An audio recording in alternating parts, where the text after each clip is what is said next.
Sleep. How can we not talk about sleep? We're talking about weight loss. So, especially for women, cortisol is our number one enemy when it comes to trying to stay in shape, keep pounds off, feel like a functioning, thriving human.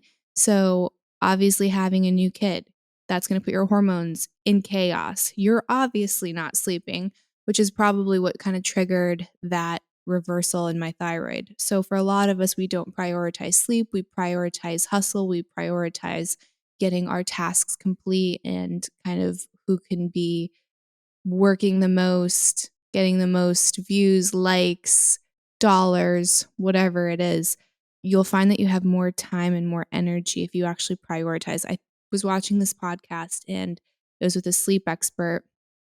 He said if you rounded to the closest whole number for percentage of the population that could sleep on less than, I wanna say, 7 hours of sleep, it would be 0.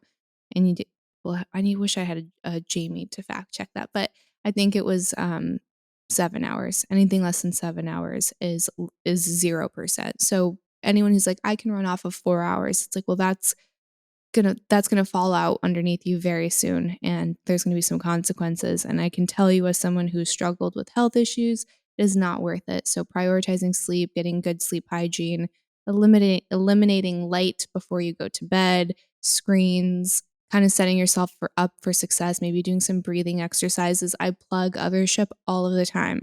Othership is a breathing app. I've had the founder on the podcast, Robbie Bent, and they have so many different types of breathing, whether it's for getting energized in the morning or kind of calming down before night. They have stuff that you can do as a couple. It's a great app, and it's not an ad. I just really highly recommend it and love it. So, getting yourself into a state that's ready for successful sleep, kind of like you would if you have a child, right? You have their bedtime routine, and it triggers their brain to start winding down. You have to do the same thing for yourself. So, whatever that kind of looks like for you, eliminating the lights in your bedroom, making sure the temperature is down, around like 65, 66 degrees. I do 67 because I'm a baby, and we also have small children. So that's as cold as we'll go.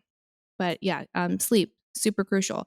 So if you're not looking at things like hormones, metabolism, mindset, microbiome, sleep, that's a whole lot more than a calorie deficit, and a lot more important for your health from a holistic standpoint. I think when you look at deficits too, this kind of gets into, it's purely anecdotal, but I know a lot of people that have had similar issues. When you're eating all of this trash that's Splenda, diet, low cal, low fat, ultra processed, it can actually start to wreak havoc on your body. Like, you can do your own research. I'm not going to get into all of that, but if you're not eating whole foods, you might be at a deficit and you might even initially lose a bunch of weight, but you are kind of asking for trouble, in my opinion, when it comes to long-term health, inflammation, other diseases and disorders that might happen from some of these chemicals and additives that are in the food. So I think that there's a way to get there, and it might be a lot slower if you're just doing it with whole foods and maybe more calorie dense foods than all of this processed low cal stuff. But I promise you, on the other side, it's going to be a lot better based off of my own personal journey.